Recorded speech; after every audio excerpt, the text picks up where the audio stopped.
Have you ever felt like time is speeding up? Like each year slips by faster, and your reflection starts to change in ways you didn't expect? What if I told you it's not just time that's aging you, it's your habits? The small daily choices, unnoticed, repeated, that quietly shape your future. The Stoics believed that we do not control time, but we can control how we live within it. They taught us that discipline, clarity, and alignment with nature are the true antidotes to chaos, decay, and distraction. Today, I'm not just here to talk about aging. I'm here to help you take your power back, to slow down what really matters, the erosion of your mind, your energy, and your presence. You'll discover 10 silent habits that are accelerating your aging, and how Stoic wisdom can help you transform each one into a tool for strength, resilience, and youth. Not measured by years, but by vitality and clarity. If you're ready to build a life that's not just long, but meaningful, then hit the like button, subscribe, and join this journey. Because here we don't just talk philosophy, we live it, one conscious decision at a time. Let's begin. Habit 1: the absence of laughter and the quiet weight of a serious life. We often think of aging as something that happens to our skin, our hair, our posture. But sometimes, the first sign of aging is invisible. It's the heaviness in your spirit, the tension in your voice, and the absence of a genuine smile. The Stoics believed that life is filled with adversity, yes, but how we meet that adversity is where our power lies. And yet, in our modern world, many of us carry seriousness like armor. We frown through traffic, we clench our jaws at emails, we rush through life like it's a task to be completed. But at what cost? A life without laughter is a life that forgets its own lightness. It's a life that gradually grows heavier, not because of age, but because we forget how to be alive. Laughter is not a weakness, it's a rebellion. It's a conscious choice to see beauty amidst absurdity, to rise above frustration, to pause and say, this moment too is part of life. Seneca once said, "He who laughs at himself never runs out of things to laugh at."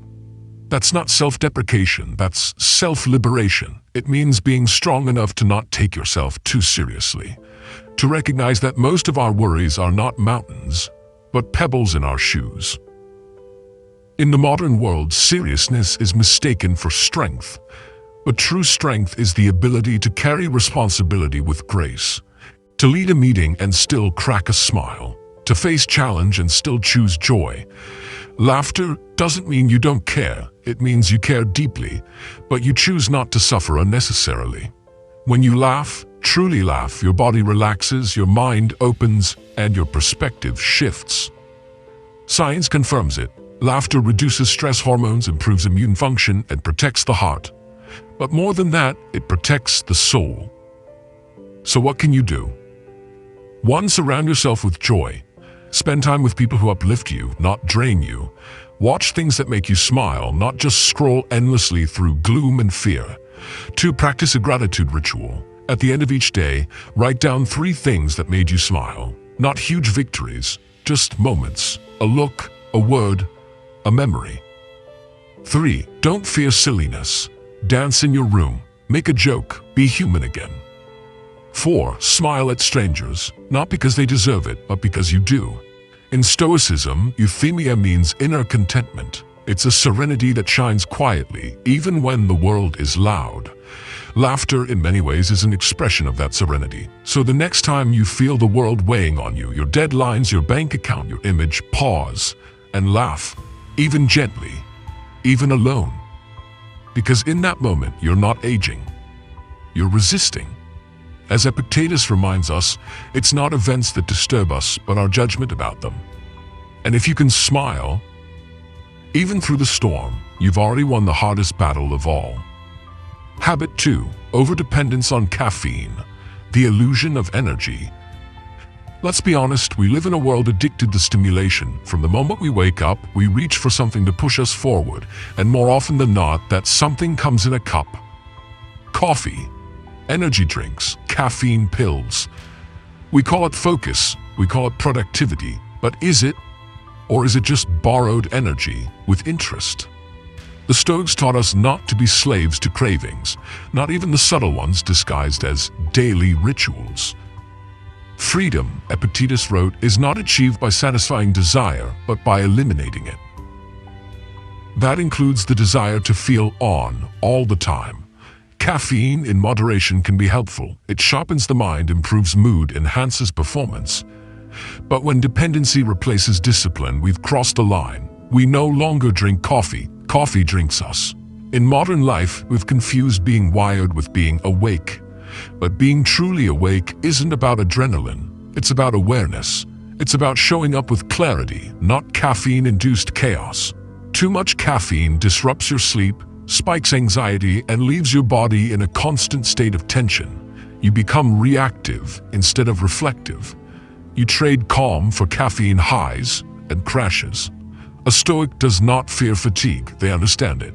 Fatigue is a signal, not a flaw. It's your body asking for rest, not stimulation. But instead of listening, we override it.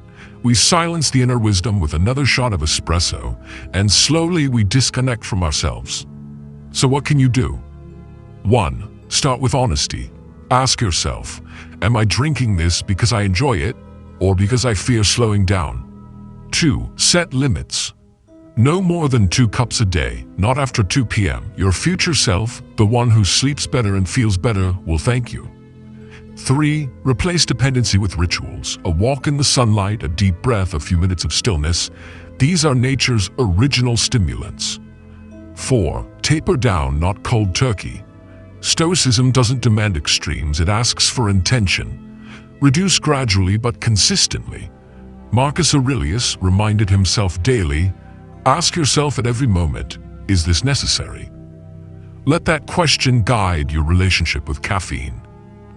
If you rely on something external to feel internal balance, you've already handed away your power. But when you begin to choose energy from within, through movement, sleep, hydration, mindfulness, you reclaim it. Here's a new way to think about caffeine. It's not the source of energy. You are. Caffeine is just a tool, not a master. And when you stop needing it, you'll discover how truly alive, present, and powerful you already are. The Stoics didn't need a latte to face lions. You don't need one to face your inbox. Habit 3. Chronic stress and the invisible war within. In today's world, stress is not an event. It's a lifestyle. We wear it like a badge. We confuse being busy with being valuable. We convince ourselves that anxiety is the price of success. But habit 3 is dangerous. Living in a constant state of stress is silently accelerating your aging, mentally, emotionally, and physically. The Stoics saw stress for what it truly is, a failure of perception. It is not things that disturb us, said Epictetus, but our judgments about those things. You are not overwhelmed because life is too much. You are overwhelmed because your mind is too scattered. Stress is not the fire. It's the smoke, the byproduct of unmanaged thoughts and misplaced priorities. And the tragedy, most of it is self-created. You check your email 42 times a day. You reply to messages at midnight. You say yes when you mean no. You run faster, think faster, and sleep less. All while wondering why your peace feels further away. This isn't living. It's burning out in slow motion. But the Stoics taught a different way. Not to escape life's chaos, but to stand still inside it. To remain rooted while the storm swirls around you. So how can we apply this in a world that never stops shouting? 1. Practice the pause before reacting. Stop. 1 breath. 1 question, is this worth my peace? 2. Control the controllable. The Stoics didn't deny difficulty, they just stopped trying to control the uncontrollable. Traffic isn't your enemy, your anger about it is. 3. Write it out. Marcus Aurelius journaled daily. Not others, not for others, for himself. To clear his thoughts, you can do the same. A few minutes each night brings clarity to chaos. 4. Guard your inputs. What you consume becomes how you feel. If your day starts with news, noise, and notifications, expect tension. Choose silence first. The Stoics trained their minds like warriors train their bodies, with intention. They didn't wait for peace to come, they created it within. 10. In modern life, stress ages you not just in body, but in presence. You stop noticing beauty, you stop listening deeply, you live in the future or the past, but rarely now. And now is the only place where life happens. True resilience is not about enduring more pain, it's about responding to pain differently. Imagine waking up and knowing that no matter what the world throws at you, your inner state is unshakable. That's Stoic strength. So the next time stress creeps in, pause, step back, choose calm. Not because life is easy, but because you are disciplined enough not to let life steal your inner stillness. As Seneca wisely said, he is most powerful who has power over himself. You don't need a new job to feel peace. You don't need a vacation, you need perspective. You need presence, you need practice. And you need to remember, a calm mind doesn't age, it matures. Habit 4, neglecting regular health checkups. The wisdom of preventive courage. We live in an age where we track everything, our steps, our sleep, our heart rate, even the number of likes on a post. And yet somehow we forget to track the one thing that sustains it all, our health. Habit 4 is the silent choice to ignore checkups, to postpone medical visits until something breaks. It's understandable. Nobody likes hospitals, nobody enjoys blood tests or uncomfortable conversations with doctors, but avoiding a checkup doesn't delay the truth. It only delays your ability to face it. The Stoics taught that true courage is not found in avoiding discomfort, but in confronting it with clarity. What is to be dreaded is not the event itself, but our cowardice in facing it, wrote Seneca. Refusing to check in with your body is not strength, it's denial disguised as bravery. And denial is a dangerous enemy. It feeds illness and silence. It creates false peace, the kind that shatters too late. In a modern world where stress, pollution, processed food, and sleep deprivation constantly attack your vitality, regular health checkups are not optional. They're essential armor. Think of your body as a city, a Stoic city. If you never inspect its foundations, how will you know if something is cracking beneath the surface? Here's a shift in perspective. A medical checkup is not a fearful act, it's a philosophical one. It says, I am not invincible, but I am responsible. I am not perfect, but I am prepared. So, how do we bring Stoicism into our healthcare habits? 1. Don't fear knowledge. Use it. Early detection saves lives. Wisdom is knowing what's happening inside you before it becomes unmanageable. 2. Make it routine, not reactionary. Schedule your annual or biannual checkups like you would a meaningful appointment with yourself. Show up. 3. Approach your body like a student. The Stoics were lifelong learners. Be curious about your own biology. Ask questions, learn, adjust. 4. Teach others by example. Your willingness to care for your health reminds those around you to do the same, especially family. Responsibility is contagious. Marcus Aurelius ruled an empire while enduring illness, fatigue, and pressure beyond imagination. But he never ignored the nature of his body. He understood that the body is fragile, but neglect makes it weaker, not stronger. We don't need to become obsessed with health. That's not Stoic. We simply need to stop pretending we are above it. Modern medicine gives us an advantage the ancients never had, the power to see inside before it's too late. Why waste that gift? Don't wait for a symptom to scream before you listen. Whispers matter. So the next time you're tempted to cancel that checkup, stop. Ask yourself, am I living with courage or hiding behind convenience? Because in Stoicism, avoidance is not peace, it's postponement. And postponement often becomes regret. As Epictetus reminds us, first say to yourself what you would be, and then do what you have to do. Be someone who leads with responsibility, not fear. Not ego, but clarity. Because a wise person doesn't just live long, they live well, one checkup at a time. Habit 5, poor nutrition. Feeding the body, starving the soul. You've heard it before, you are what you eat, but let's go deeper. You are how you eat. You are the intention, the restraint, and the respect behind every meal.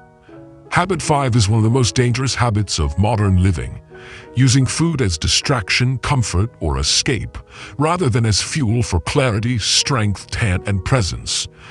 In a world of ultra-processed foods, endless snacking, and emotional eating, our plates have become a mirror of our chaos. Fast food for a fast life. Convenience over consciousness. But the Stoics would challenge this. They believe that food is not just fuel, it is an opportunity to practice self-mastery, to cultivate restraint, to nourish, not indulge. Seneca wrote, "We should treat our bodies with more care than we treat our appetites."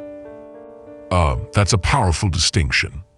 It reminds us that feeling full does not mean being fulfilled.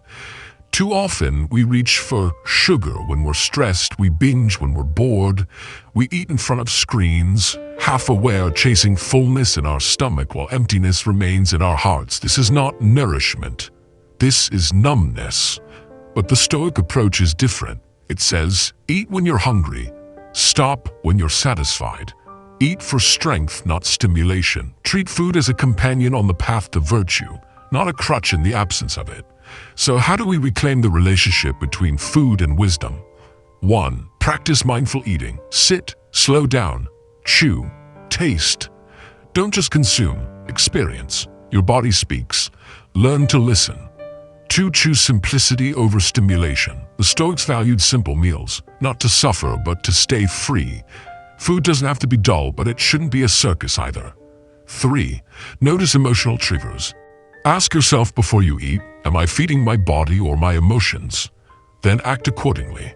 4. Embrace gratitude. Every meal is a gift. Someone grew it. Someone cooked it. You get to eat it. That's not a small thing. In modern life, poor nutrition doesn't just age your body, it dulls your mind. Brain fog, mood swings, fatigue, these aren't just chemical, they're philosophical. They're the result of disconnection from your needs, from your nature, from your choices.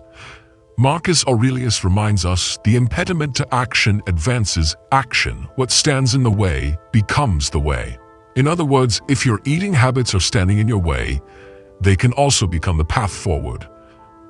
A way to practice discipline, a way to honor your body, a way to reclaim your vitality. This is not about counting calories, it's about counting on yourself. To live with intention. To choose what serves you, not what sedates you. Food is not the enemy, it is your ally if you choose wisely.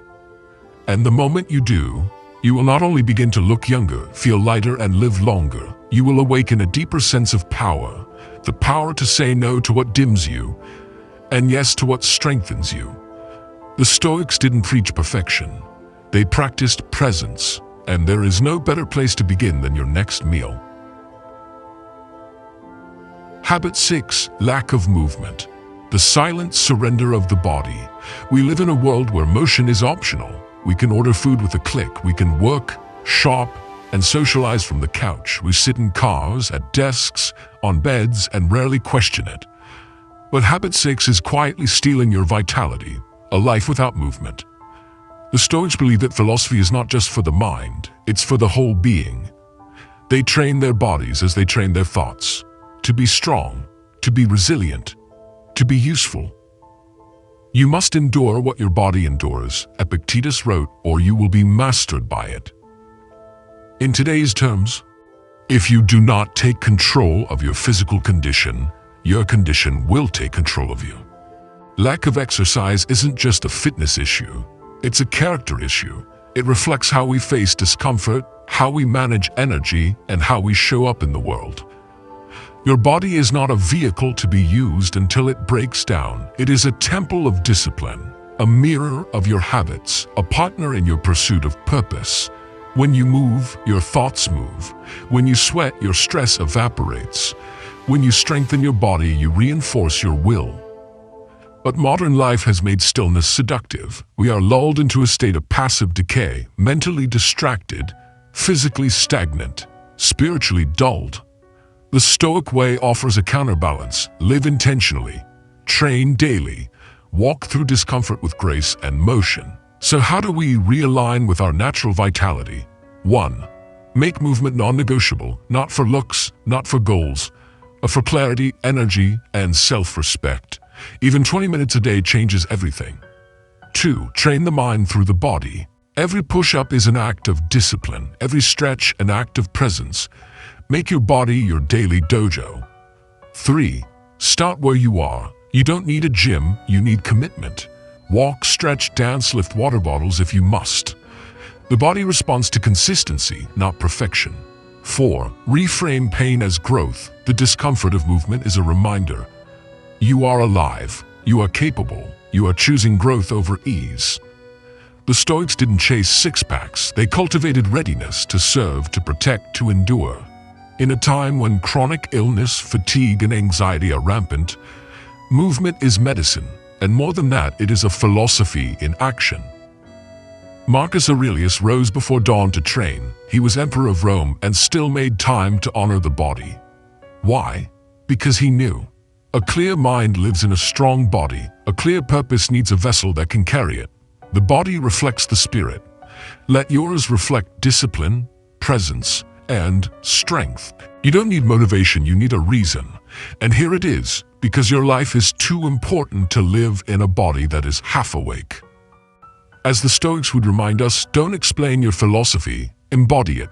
So get up, stretch, breathe, move.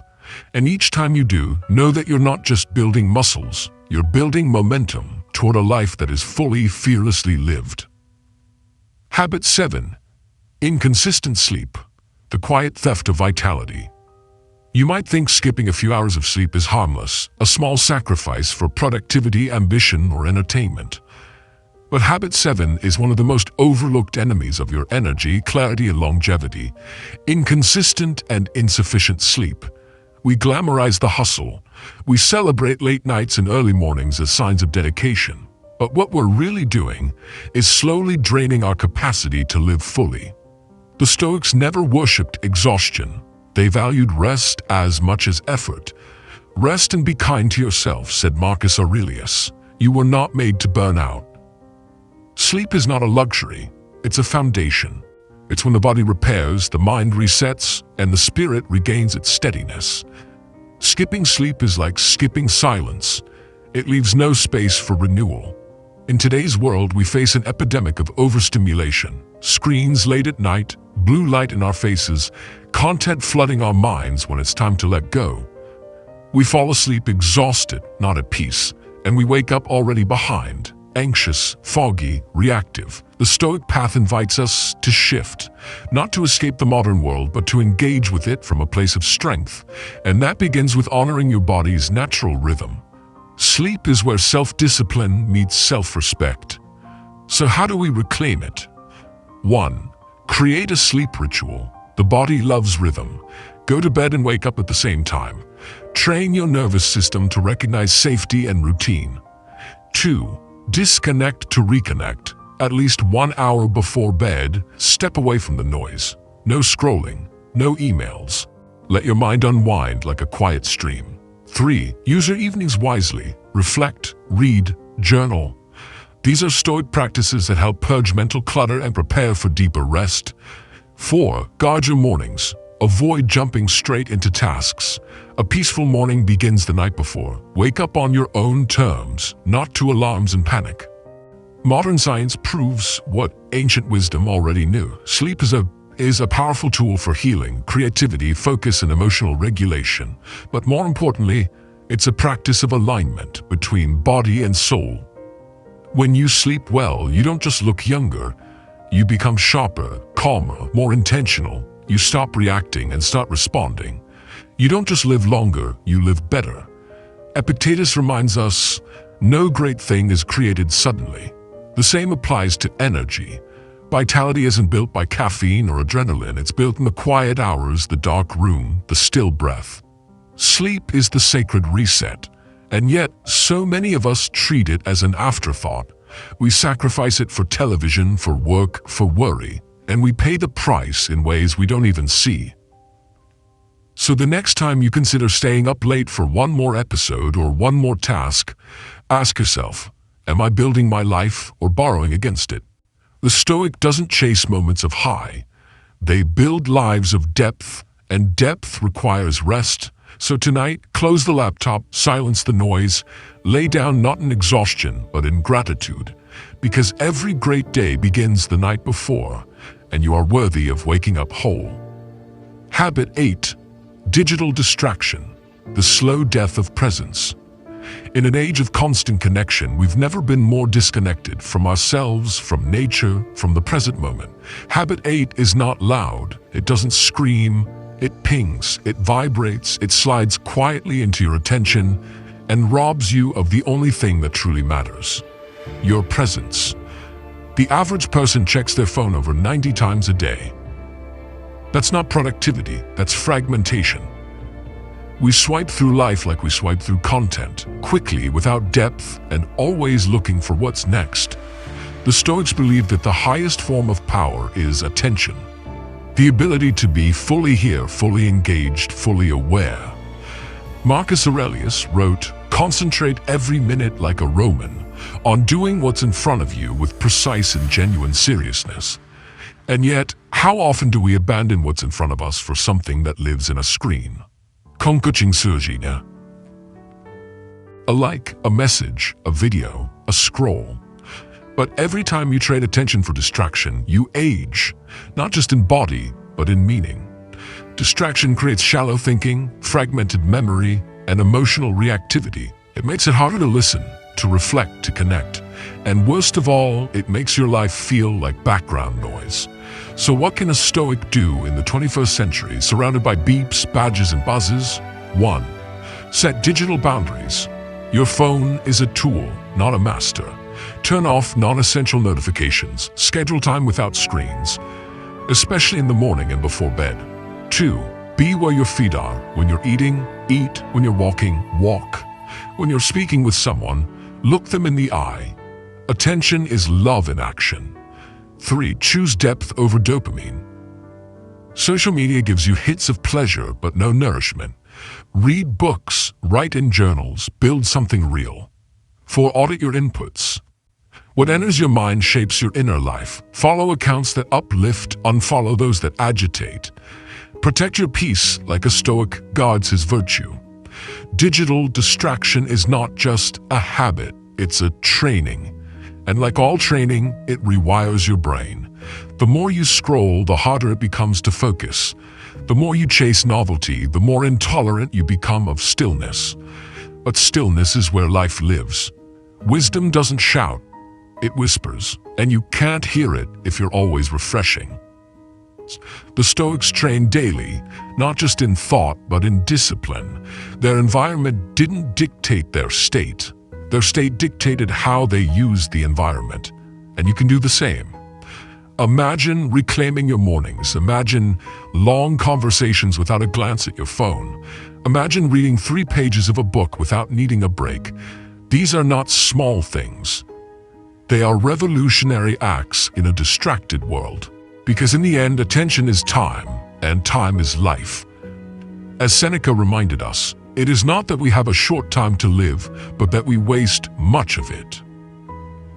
So the next time your finger reaches instinctively for your phone, ask yourself, am I choosing this moment or escaping it? The Stoic doesn't run from life. They face it, feel it, live it, with presence, with clarity, with control. And so can you. Habit 9. Comparing yourself to others. The theft of inner peace. There's a quiet poison spreading through our minds every day. A habit so subtle that we often don't even notice it.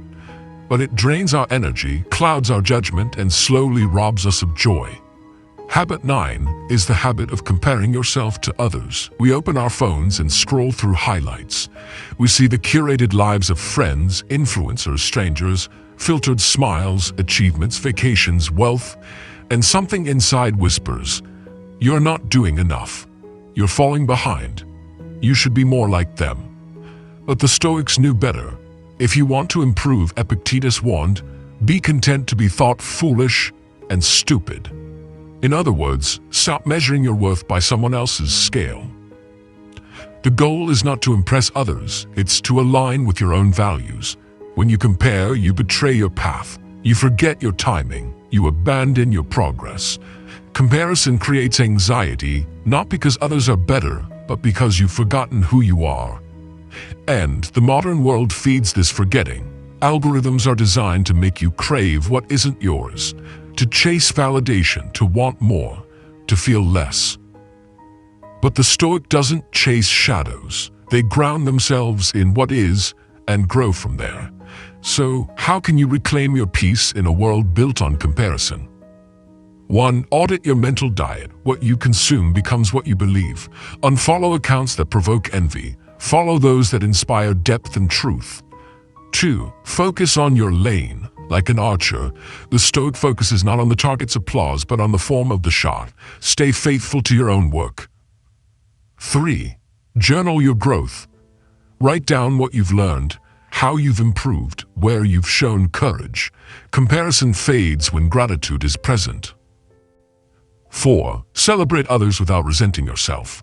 Admire people but don't idolize them. Their success doesn't diminish yours. There is room for everyone. Modern life pushes us to compete endlessly for likes, followers, titles, attention. But in that race, we often lose the most important thing, our inner stability. The Stoics remind us that true power is found in self-possession, knowing who you are, choosing your pace, defining success by your own philosophy, not society's noise. Marcus Aurelius, ruler of the most powerful empire in the world, still had to remind himself, don't waste what's left of your life in guessing what others are doing or thinking. Why? Because every moment spent in comparison is a moment lost in growth. You cannot move forward while constantly looking sideways. You cannot find peace while measuring someone else's journey against your own. So the next time you feel that sting, that inner voice saying, I should be more like them, pause. Ask yourself, who am I when I'm not performing? What do I value when no one is watching? What kind of person do I want to become, not just appear to be? The Stoic answer is always the same. Live by virtue. Grow with intention, and let others chase appearances if they must. You're here to become, not to compete. So reclaim your mind, refocus your gaze, and remember, the only person you need to be better than is the one you were yesterday. Habit 10. Living without stillness. The noise that ages the soul. You wake up to a buzzing phone. You rush through the day, meetings, notifications, errands, expectations. You fall into bed, mind racing, body exhausted, and you call that a life. But what if I told you the most dangerous habit of all isn't what you do, it's what you never make time for? Habit 10 is the habit of living without stillness. In a world that rewards speed, noise, and multitasking, stillness feels almost rebellious. We mistake movement for momentum, busyness for purpose, stimulation for success. But what we lose in the process is ourselves. The Stoics understood the power of pause. Marcus Aurelius, a Roman on time in the chaos of ruling an empire, to sit in silence and write to himself. Not for glory, for clarity, he wrote, nowhere can man find a quieter or more untroubled retreat than in his own soul.